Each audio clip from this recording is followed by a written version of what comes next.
Johan, thank you so much for joining me. What do you think about this question? What's on your mind? Yeah, Kevin, so good to be here. Many people are open to accepting Jesus as a good teacher, but actually it doesn't leave that option open to us. Really? What do you mean? Yeah. So C.S. Lewis came to this conclusion. We can call Jesus a liar, a lunatic, or Lord, but never a good person. Because, That's crazy. Yeah.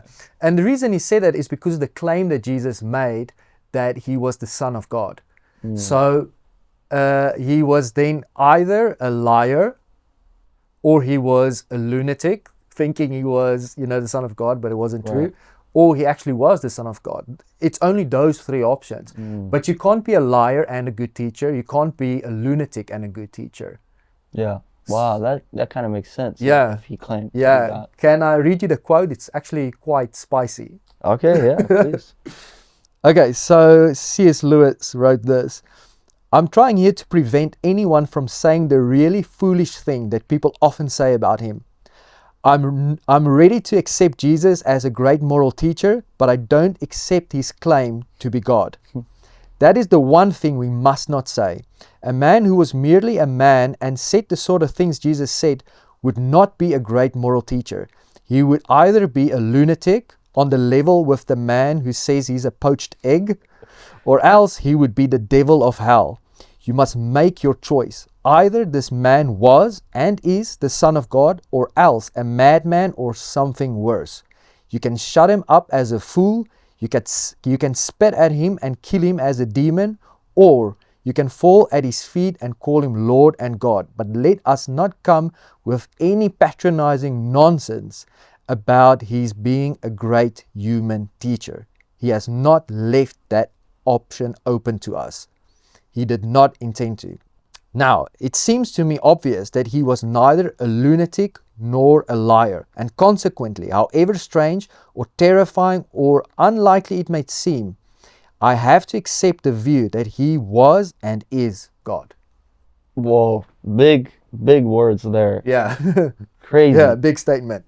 But I know a lot of people ask, but Jesus, did he really claim to be God, or did people just make that up after, he existed, and, embellishing the story a little bit with mythology? Yeah. And that's a great question to ask. Yeah. That's why we're going to look at the biographies of Jesus' life, the Gospels. Yeah, because we all already established that the Gospels are trustworthy in the previous video. Yeah, historically reliable accounts, eyewitnesses of his life during his lifetime. And this is the previous video we just did. Now, there are so many cases or references of different scriptures where Jesus calls himself to be God in the gospel accounts. And I'm just going to put them here on the screen. You read them for yourself, but I'll just mention one of them, John 8:58. He said, "Before Abraham was, I am." Yeah. Now, I hear a lot of Muslims ask me, well, why didn't he just go around saying, I am God, listen to me, to make it clear and so that we would understand what he's saying? The problem is he did say that, but he said it in his own way because he was a Jew. And the culture he was talking to were Jewish people, and he wasn't just saying, well, I'm some idol, some new God, but I'm saying, I am that God of the Old Testament. Yeah, he was very careful. He didn't want them to misunderstand exactly what he meant, because there was a lot of other idol worship and going around, Yeah, a lot of people claim to be God, but he claimed to be the God of Abraham, Isaac, and Jacob, the way he revealed himself in the Old Testament. Yahweh, sense. I am who I am. And that's what Jesus says, word for word. Before Abraham was, I am. He is quoting that and making himself the God of the Old Testament. And it's so clear that the people listening, the audience, the Jews, understood it, that the very next verse, verse 59, says, then they took up stones to throw at him. Wow. And they wanted to kill him for blasphemy. And the penalty is stoning according to the Old Testament. Wow. This is just one of many, many references. Many, many references. Can we take a look at Matthew 16? Because Jesus there, he asked the question, who do you say I am? Yeah, I think that's a very good passage to take a look at, because Jesus emphasizes the fact that he wants people to really understand who he is. So Matthew 16, let's read from verse 13. When Jesus came into the region of Caesarea Philippi, he asked his disciples, saying, "Who do men say that I, the Son of Man, am?" Now notice that title, Son of Man, and notice some others that will come up. So they said, "Some say John the Baptist, some Elijah, and others Jeremiah, or one of the prophets." He said to them, "But who do you say that I am?" Simon Peter answered and said, "You are the Christ, the Son of the living God." Jesus answered and said to him, "Blessed are you, Simon Bar-Jonah, for flesh and blood has not revealed this to you, but my Father who is in heaven." And he goes on complimenting Peter that God revealed this to him. Now the first thing to notice is, because he confirms what Peter said as the right answer, he's immediately saying, well, those other answers, John the Baptist reincarnated or resurrected, or Elijah, Jeremiah, just a prophet. He's saying, no, disciples, but who do you say that I am?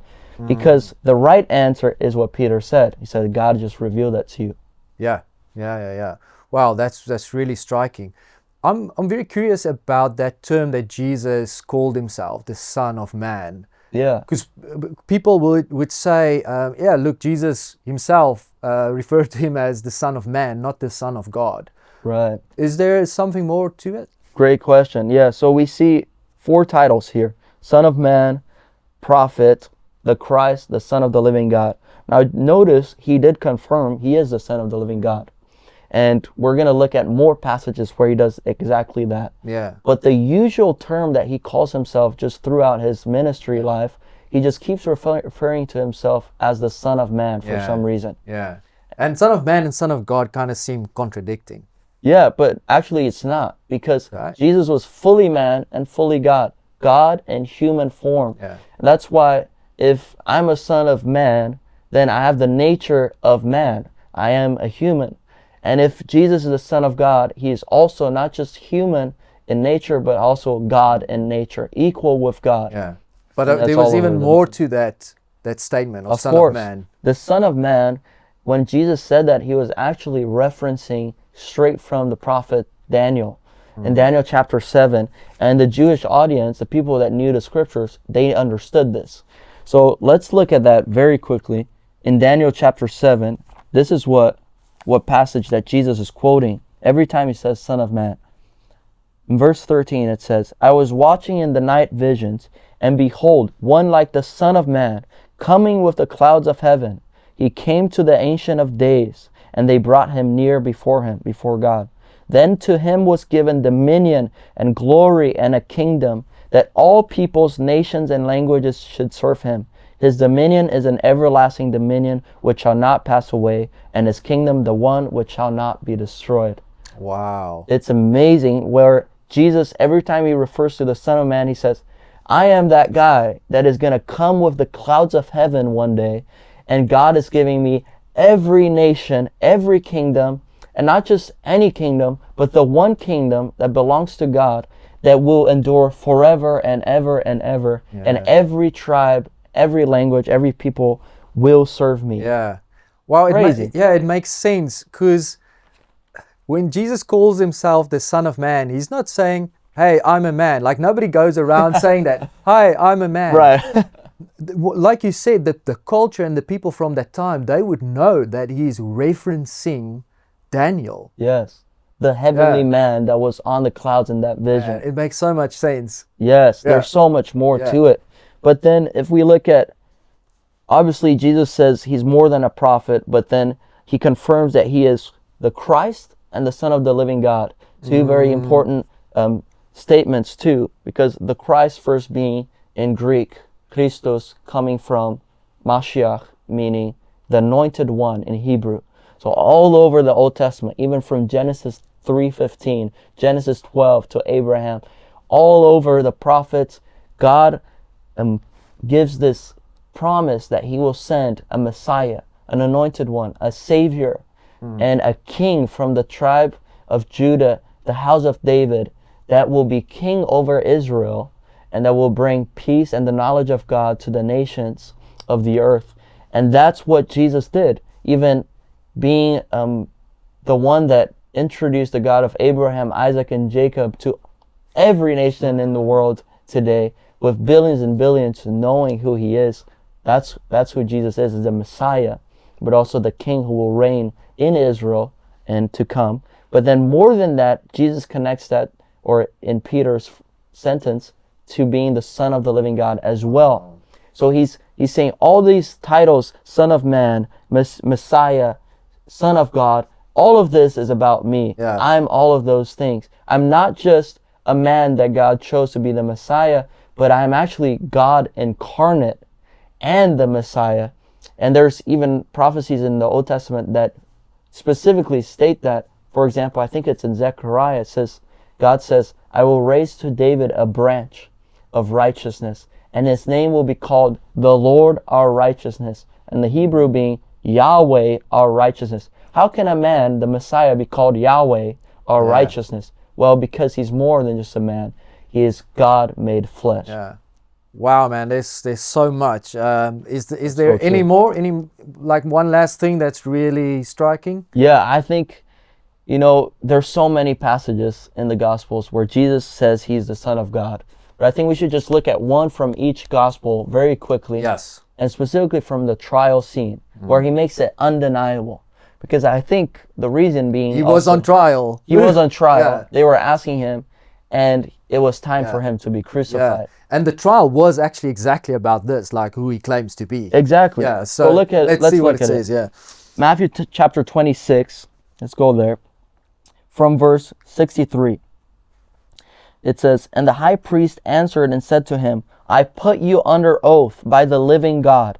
Tell us if you are the Christ, the Son of God. Again, those two titles together.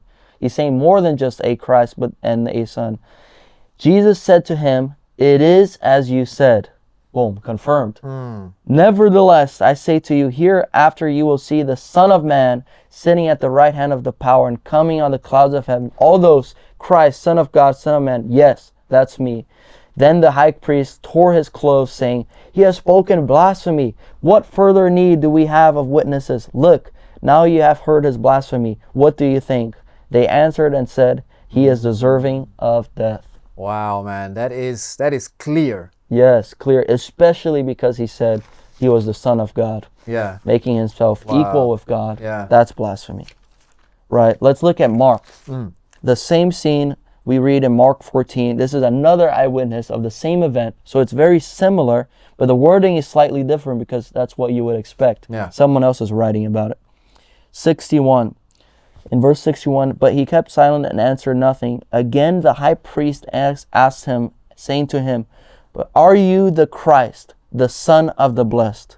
Jesus said, I am. Yeah. And you will see the Son of Man sitting at the right hand of the power and coming with the clouds of heaven. Again, that's Daniel 7. Then the high priest tore his clothes and said, What further need do we have of witnesses? You have heard the blasphemy. What do you think? And they all condemned him to be deserving of death. Yeah. And I think it's also important to point out that what was at stake, Jesus knew exactly what was at stake when he made those claims. Yes. That they were going to crucify him. Yeah, he could have recanted if he had said it before as a crazy man. Yeah. But now they're about to kill him for it. It's like, well, never mind. I was joking. Yeah. No, he said, this is Double where he makes it the most clear. Yeah. Yes, that's me. And the reason where sometimes people think he was not as clear before, one of the reasons is, well, his goal was not to get killed immediately. Yes. He had goals. He had things to teach, people to heal before the right time that he would his go disciples to the cross. to train. Exactly. All of that. But he knew then, okay, this was the time. Yes, and even so, he did say it before many times, and he escaped when people tried to stone him. Now, Luke, let's go to Luke in chapter 22. Again, the same scene in verse 66. As soon as it was day, the elders of the people, both chief priests and scribes, came together and led him into their council, saying, If you are the Christ, tell us. And he said to them, If I tell you, you will by no means believe. And if I also ask you, you will by no means answer me or let me go. Hereafter the Son of Man will sit on the right hand of the power of God. Then they all said, Are you then the Son of God? So he said to them, you rightly say that I am. And they said, what further testimony do we need? For we have heard it ourselves from his own mouth. Yeah. Yeah, all these Very accounts clear. are so similar. Again, and then finally, let's end with John. John 18, we see that trial scene, but he summarizes very briefly in one paragraph, and he doesn't give us the details of what happened. But then in John 19, and when the Jews are talking to Pilate, it actually confirms the other accounts, because it implies the same thing happened in the trial scene. Look at verse 6. Pilate said to them, you take him and crucify him, for I find no fault in him. And the Jews answered him, we have a law, and according to our law he ought to die, because he made himself the Son of God. So they just came from the trial, and they just heard him say it, and they're telling Pilate, you have to kill him, crucify him, because he said he's the Son of God. Yeah. Wow, all four of these accounts are undeniable. And I think that's the conclusion we have to make, that Jesus definitely said and claimed that he is the divine, eternal Son of God. Yeah, that's so true. And now if we look at what Jesus said, we have to make a decision like, can we trust what he's saying to be true? Yeah. Or is he crazy or a liar? Yeah. And I think what's very interesting is that Jesus did not even just make those claims, those crazy claims about being God, but he actually said something else, which we can test and see whether what he's saying is the truth. Because he said, I'm going to die, and I'm going to raise from the dead on the third day. So if we can check whether he raised from the dead or not, then the rest of his words are true. Yeah, because normal people don't just raise from the dead. Yeah. That's so true. Yeah. Wow, that is very true. And I think a lot of people believe that you just have to take the Bible at face value, either believe it or not, when it comes to the accounts of the resurrection. But they don't know there's actually a lot of evidences that supports what is written in the Bible. Yes, we have to look at the evidence for the resurrection. This is the key question. This is what these videos are all about. Let's look at the evidence in the next video. Thank you so much for joining us. We will see you on the next video. Is there evidence for the resurrection?